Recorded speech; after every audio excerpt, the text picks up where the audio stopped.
Welcome back to Risky Business, a show about making better decisions. I'm Maria Konnikova. And I'm Nate Silver. Today on the show, we're going to mostly talk about... sorry. No, I'm laughing because Nate, you got this. Today on the show, we're mostly talking about... Tariffs. Uh-huh. And I think you can call it now a crash that we've seen in the market since then, although as we're recording this on Tuesday the 8th, markets, I believe, are up. They were at least up in the pre-market trading. And we'll also razz Maria about what happens when you support Duke in your bracket. That's why I had started laughing at our introduction, because I was going to say coming. Yeah, I knew it was coming. I knew it was coming. Let's just get it out of the way, Nate. Let's start with that. I lost. I was going to say I graciously admit defeat, but no fucking way. I'm not going to be gracious about it. Monty and I challenge you to a rematch for next year. But Accepted. I was completely, it was a rout. It was a rout. I was rooting for Duke. Everyone I rooted for lost.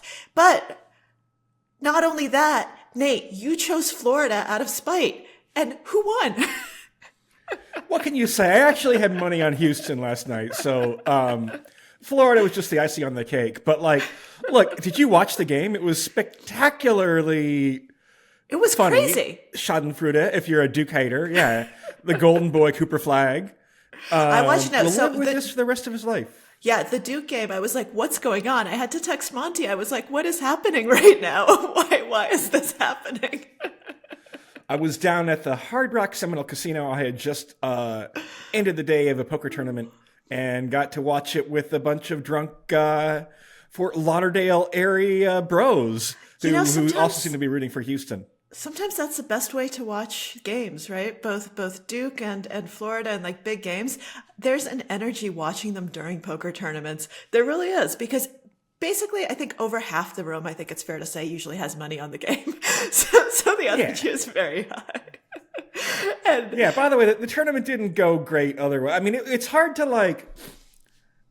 play poker when you're distracted by big things that are happening. And so every moment I'm playing, I cashed a 1K, and then the two main tournaments I came for, I didn't cash, which is normal. But still, it's like hard to play poker when you feel like the world, let me be careful about this, right? This is not like of the magnitude of like the start of the pandemic, for example. But Sure. What we're going to spend the bulk of the time talking about is a huge story. It's like going to be remembered as one of the events, at least in line with like the 1987 stock market crash, I think. I mean, this is like a fundamental change in the United States' relationship with the rest of the world. People now think a recession is 50% or more likely, and that's a big deal.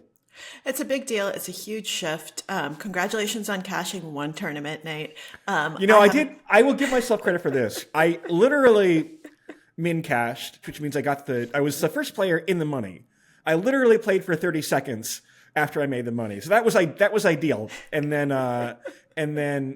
but meanwhile, the economy is falling apart. So let's talk about tariffs, Maria. This might be a little bit stream of consciousness, but it's the big story, obviously, of the week, if not the year. Yeah, it's a huge story. As of now, so I think we always try to be very careful to say when we're taping, but with this story, I think you have to be extra careful because there's so much volatility, so much movement. So we are taping. I'm on the West Coast. Nate is on the East Coast. So for me, it's 8 a.m. On Tuesday. And as of now, markets are down, I think 18% from peak in February, right? So that's huge. And global markets are down. Right now we have tariffs across the board, including on penguins. And China is threatening retaliatory tariffs. And we're saying, well, fuck you, China. We're going to give even more tariffs to China. And it's just evolving into this madness. And people who were supporting Trump, very vocally, even some of those voices have come out and said, hey, whoa, hold on a second. Like the Bill Ackmans of the world, right? Who have been just like, go Trump, are all of a sudden like, whoa, what's happening to the economy? What are you doing? Maybe it's time to take a step back, slow down, take a pause. And those voices actually have been so loud that there was even a fake news yesterday where even Reuters ran a headline that markets started trading on, that there was a guy named whose last name is Bloom Bloomberg, like Walter Bloomberg, like tweets and all. Like if your name was like Johnny Reuters or I don't know. Right, Exactly. Look this up. exactly.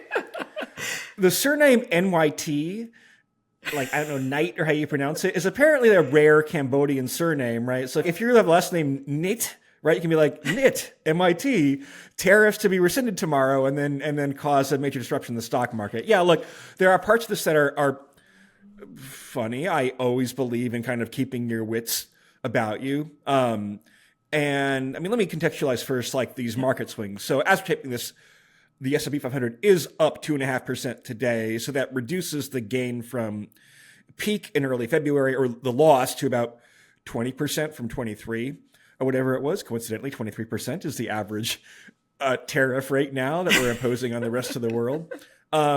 But still a really bad swing, especially considering that like investors assume that Trump would be good for the market. And they assume that he probably would implement some tariffs, certainly on China, probably some 10%-ish tariffs across the board with lots of cronyism and loopholes, right? But this is like on top, markets have assumed for a long time that, that Republicans are good for, well, actually it's a little more complicated than that, right? In 2016, the market thought overnight that Trump winning would be bad for stocks. They reversed course literally overnight. So like the market after Trump won in 2016 went from being way down to way up, in fact, the next day. But now Wall Street has completely lost confidence in Trump. And as you mentioned, I mean, Elon, who literally a few days ago was pictured in a hat saying Trump is right about everything, is now kind of publicly subtweeting Trump, critiquing Trump advisors like Peter Navarro, and reportedly, according to the Washington Post, is also working behind the scenes to try to get Trump to reverse these tariffs. So credit to Elon, right? It takes a lot for him to see that shit's going wrong, but like, if he's reversing course and Bill Ackman is reversing course and like very little elite support and the few like Silicon Valley VC types who are defending Trump look fucking ridiculous, right? I could name names if I wanted to, but you guys are fucking idiots. It's the only way to put it. And yeah. Anyway, how do you feel, Maria? Well, Have you checked your investments? Do you have investments? Yeah, no. I mean, this is one of those moments where, usually the right answers don't actively trade, right? You are not a day trader.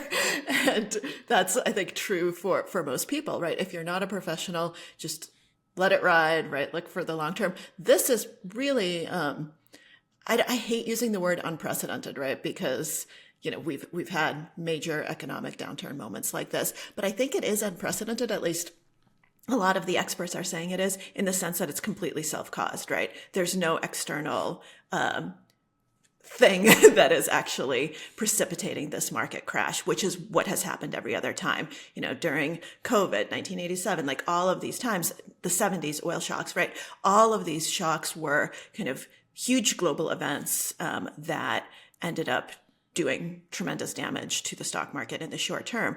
This is something that didn't need to happen, right? Like this is something that is entirely self-caused. It's just Trump making this decision. And apparently, according to some of his advisors who are speaking anonymously, he is in his I don't give a fuck stage where he's not listening to advisors. He's golfing and he's saying, you know what, this is what I want to do. And this is what I'm going to do. And I don't care if all of my closest advisors are telling me I'm tanking the economy, which is a huge, huge shift, right? From Trump part one, right? Where he really cared about the market and was really sensitive to what the market was saying. And it's also a shift from what we saw in the early days of his presidency in Trump part two, where, he was actually threatening tariffs and then going back. And we even had, a risky business episode where we were talking about kind of what kind of game theory is this, right? Where you threaten something and then people give fake concessions that aren't really concessions. And you're like, okay, just kidding. Like, I've asserted my dominance. Let's continue on. And now he's like, you know what? No, like, I'm going to do this for real. I'm going to do this big. I don't care about the math. I'm not going to, obviously we know Trump never likes to say he's wrong. So he's not going to say he's wrong this time around. There are people who's like, oh, they just need to acknowledge the mistake. No, he's never going to do that. But it seems like there's been some sort of fundamental shift in the way he's thinking about this strategically, where he's just like, fine, I'll tank the economy. No pain, no gain. But we don't even know what the gain is. No, look, I'm reading this book on Joe Biden called Fight by Jonathan Allen and Amy Parnes. It's a new book that's out. It's a very good book about how people all around Joe Biden saw how Biden was losing his fastball and his curveball and his breaking pitch and his changeup and everything else, right? And he was really not performing very well at all. But Democrats got stuck in a position where he was going to be the nominee anyway. But the point is that when you get old, Trump is the same age now, 78, as Biden was at the start of his first term. You get even more stubborn. And also Trump is, can I be honest, Maria? You can be honest, always. I kind of miss Jared Kushner. I kind of miss. That's not where I thought that sentence was going to go, Nate. I kind of miss having these more or less normal Republicans, right, who were close to Trump and trying to steer him in the direction of, hey, you want to win re-election. Hey, you don't want to undermine. Because I think now all the other stuff that Trump is trying to do, the cultural backlash and whatever else, right, where, I might agree with parts of it and disagree with other parts of it, but that's all going to be jeopardized if people are like, you won an election on inflation. And now you're tanking the economy, particularly through, by the way, people have this weird abstract discussion online about okay, well, who has investments in the stock market? Actually, by the way, about 60% of people do have investments in the stock market. So it's a pretty common thing. But also, you're about to make a bunch of shit much more expensive. Children's toys are going to become much more expensive because they're made in countries like Vietnam and Southeast Asia that are heavily tariffed, right? You want to furnish your home.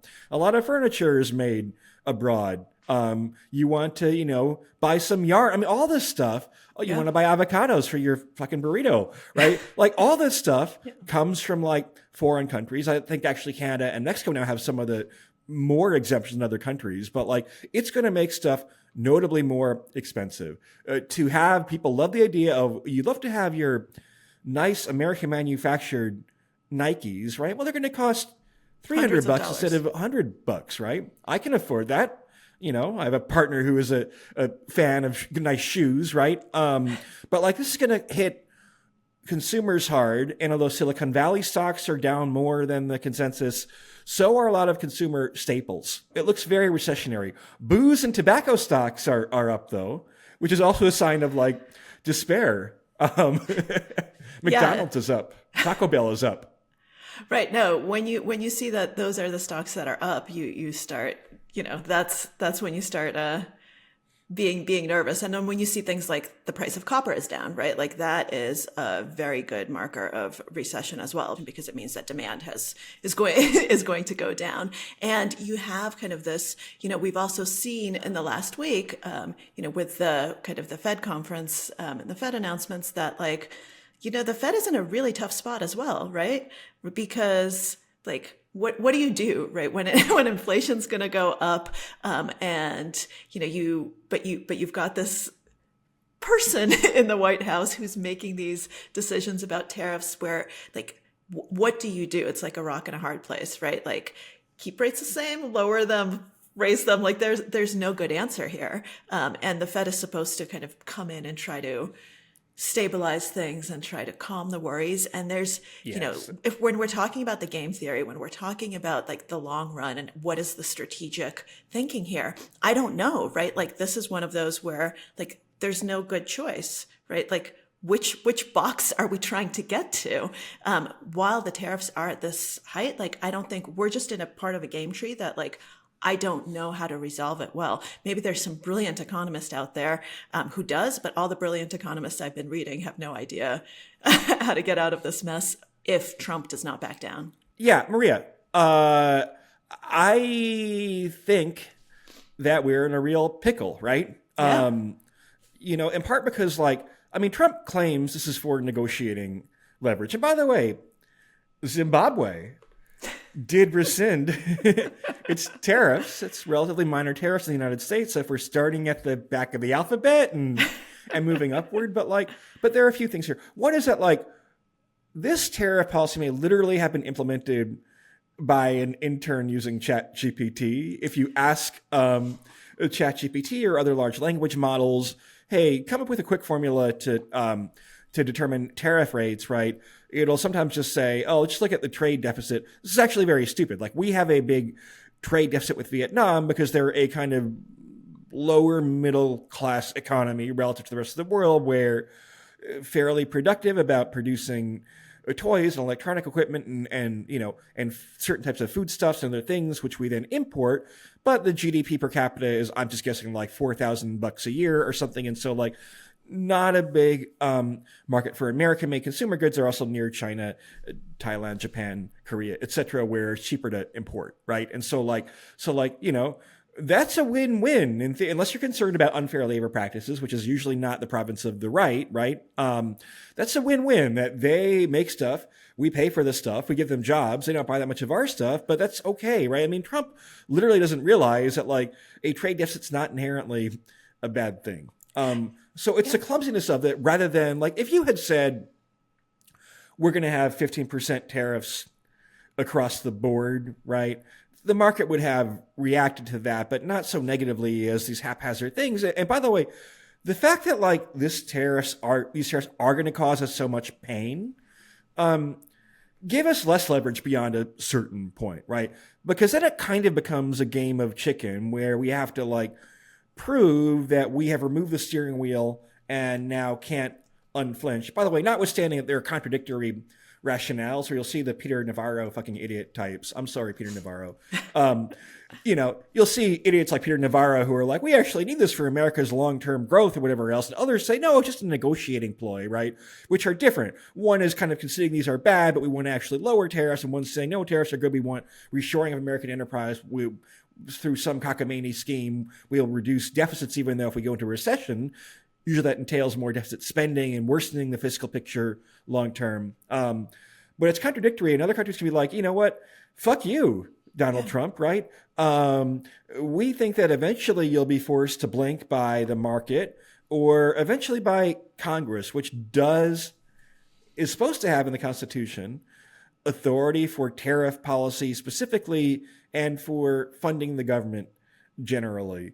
Now, Congress, also being idiots, not quite in the same way that Peter Navarro is, but has delegated more and more authority to the executive. It's a trend that's occurred under both Democratic and Republican administrations, right? And so there are lawsuits to stop Trump's tariffs. I'm not a legal scholar. I don't know whether most of it is legal and some of it violates principles, but Congress does have the power to pass a law saying stop this. They will ultimately need 2/3 majorities because Trump has threatened, and I believe would veto these threats. They also need, by the way, to get on the floor in the House, because the floor of the House is more partisan, right? The House Speaker, Mike Johnson, doesn't want to put something on the floor. You have to file what's called a discharge petition, where it takes 30 days. You get a bunch of signatures, and then you're required to do that, right? And that usually happens when the opposition party, Democrats, almost have a majority in the House, but not quite. And then a small number of senators, or representatives rather, in the governing party sign on. Then you're forced to actually take a measure to the floor, right? And so that would be at best 3 days away. But yeah, if the economy goes into a recession, then I don't know, right? People would say, it's a high risk, high reward bet. I'm not sure what the reward is. Yeah, that's kind of the other part of it. What is the reward? But I was gonna ask what you think because to me it seems like a pipe dream, this whole congressional action thing. Yes, technically Congress can do something, but do you have any kind of thoughts on how likely that actually is? Because to me, it seems like there's just no way they're going to get 67, right, in the Senate. There's no way that the House is going to work. It seems to me I don't know what has to happen for Congress to actually get its shit together and be no, this is not going to stand. I think the Senate is not. So you've already had some Republicans sign on to different resolutions in the Senate disapproving of Trump's tariffs, either generally Yes. or on Canada and Mexico specifically, right? Like, I don't think 60 in the Senate, which would at least pass a filibuster, is so hard. I'm not even sure 67 is that hard, right? It's the House. It's the House where, the first 1/3 of districts are really red because of gerrymandering and population self-sorting, right? The House leader has not been on board with this. Although, you did have some races last week, 2 special elections where Democrats outperformed Trump's numbers by about like 17 points, right? They lost, but these are districts that are extremely red in rural parts of Florida. And so if that's true, then look, you'd be talking about like an epic rout. I don't want to put numbers on it and then get quoted or misquoted later on. But like, if you're like a business deciding whether, your Restoration Hardware, which I mentioned because it's a bougie stock, but also the company that was hit hardest the first day after the tariff announcement, right? Their supply chain is very based. Probably because the CEO said, "Oh shit," during the call. He said, "Oh shit," during the call. He also, it's also, like I said, it's kind of bougie. You don't really need anything from Restoration Hardware. Let's be honest, right? It's not a store for necessities. I have a couch from there. You do? Good. I do. Yeah, we can afford some RH furniture, but like if you're in a recession, those expensive couches, aren't as important as your Marlboro Reds and Bud Lights and McDonald's. And I'm somewhat joking, but like you do see downshifting in consumer preferences from the upper middle brow to the upper lower brow and kind of everything in between, and the luxury end for that matter too, right? So sorry, I lost my train of thought. What were we talking about? We were talking about that. We were talking about the House and how likely it is that we can actually get something done there. You were saying that 1/3 of the districts are incredibly conservative. If you're a company planning for, let's reshore our supply chain, Restoration Hardware. Let's find a bunch of artisanal furniture makers in Knoxville, Tennessee, and Williamsburg, Brooklyn, and place like that. And long term, we'll get some costs down and it'll be good, right? The problem is that these tariffs could be rescinded at any time. If not now, then in 2026 after the midterms. If not then in 2028, when at this point, I think I'd consider Democrats a little bit over 50% to retake the White House, right? So it's not like the sort of long-term stability that you would want. And in fact, the public is against this policy and it might lead to fewer tariffs in the very long run, but an abdication of reliable American leadership and responsibility. So it's just kind of a mess. It is a mess. We were also talking about kind of what the long term is. Now, there's one theory that I've seen that seems at least worthy of consideration. I don't want to say, plausible, but worthy of discussion. And that's that the long term here is just like an autocratic power grab, right? That the idea is like we tank everything and then we give concessions to the people who are nice to us, who play nice. I don't buy this at all. So I was wondering, that's why I said I'm not going to say plausible. That's why I phrased it the way I did, quite carefully. I buy that Trump has strong autocratic tendencies. I buy that some of the stuff he's doing on immigration and free speech is, autocratic, right?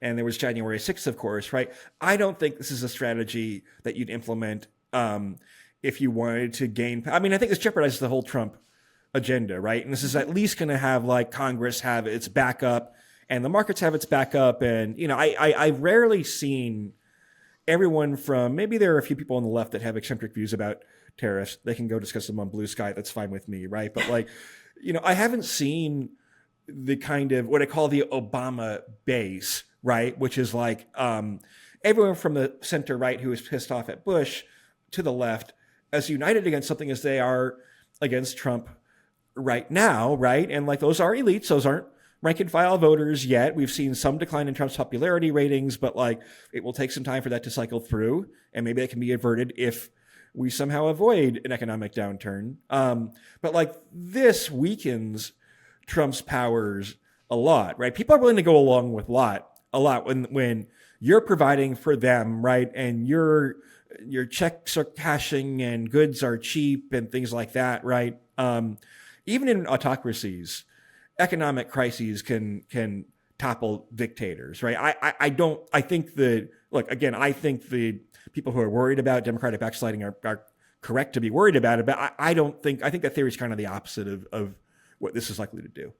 Yeah, no, I think that is people trying to impart a goal and kind of an intentionality here where there's none, right? Yeah. Where it's just like a kid being like, I want to do this. I want to be the bully, and I'm going to do this, and you can't stop me. You try to stop me right now. So I tend to agree with you that it seems a little bit too far-fetched that this is one of those levers. I'd love to shift the lens a little bit.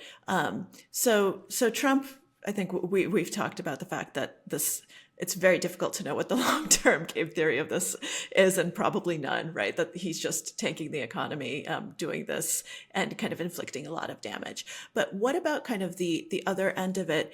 Us as consumers or people who actually have power.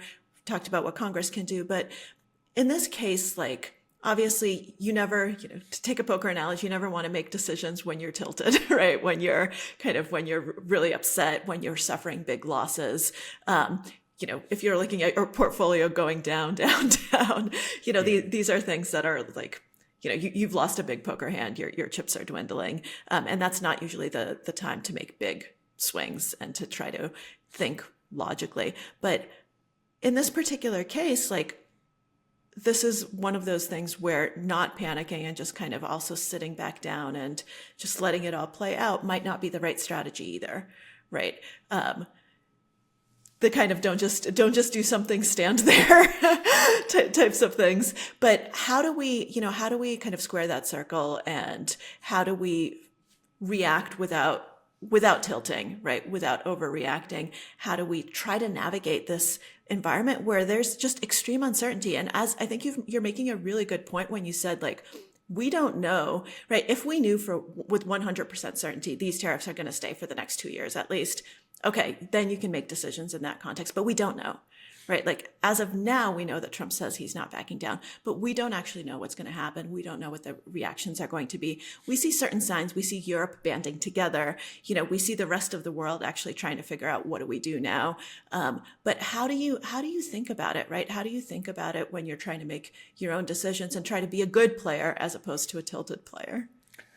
Practice your Canadian accent so when you travel to Vancouver or whatever. Oh, sorry. That they don't think you're an American. I guess that's part of it. I can start my A's at the end of sentences.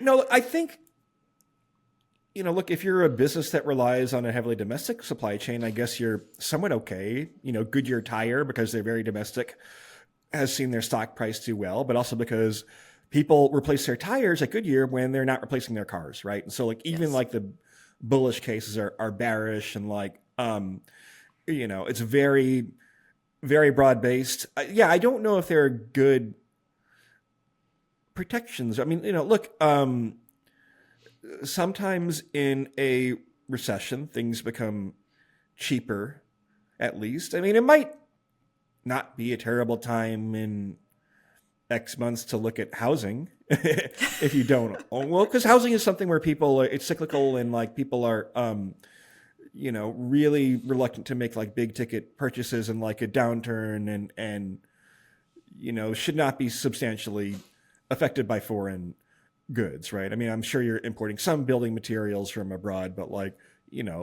most lumber we're cutting down right here in the United States, Maria. So like, but apart from that, I mean, I think you're like a little bit defenseless, apart from like having to reason with yourself about like, oh, am I a person who is annoyed because this cuts into my retirement savings, but I basically can live my life as I want to? Or if you're someone where like it kind of causes a threat at short-term time horizons, right? If you're a small business owner that relies on imported goods of different kinds, and or middle-class customers who are seeing their pocketbooks pinched, then like it's not great right now, right? I mean, it probably should shift you to having more of a long-term focus, I guess, but the long-term provides a lot of uncertainty too. Yeah, well, even some, I was actually looking at some supply chains because I was very curious about this, and see even some domestic seeming products actually have components that you wouldn't think about that are imported, like some domestic water have plastic manufacturers for their water bottles that are not in the United States. So even things that are, good old American water, like good old American this, the supply chains are incredibly complicated. And, the people saying that, oh, well, bring manufacturing to the US, I don't think they realize what that actually means, right? Like there's a reason that manufacturing has shifted. I don't think people want a factory in their backyard. I don't think people want to be working a lot of those factory jobs. I mean, I don't think that those supply chains, and even if all of those things are like, yes, absolutely, let's change the supply chains. How long does that take, right? Like in the immediate term, like that is not something that we can do right away. So as individuals, like we're relatively not powerless, but there is no good advice in the sense that we don't know what's going to happen.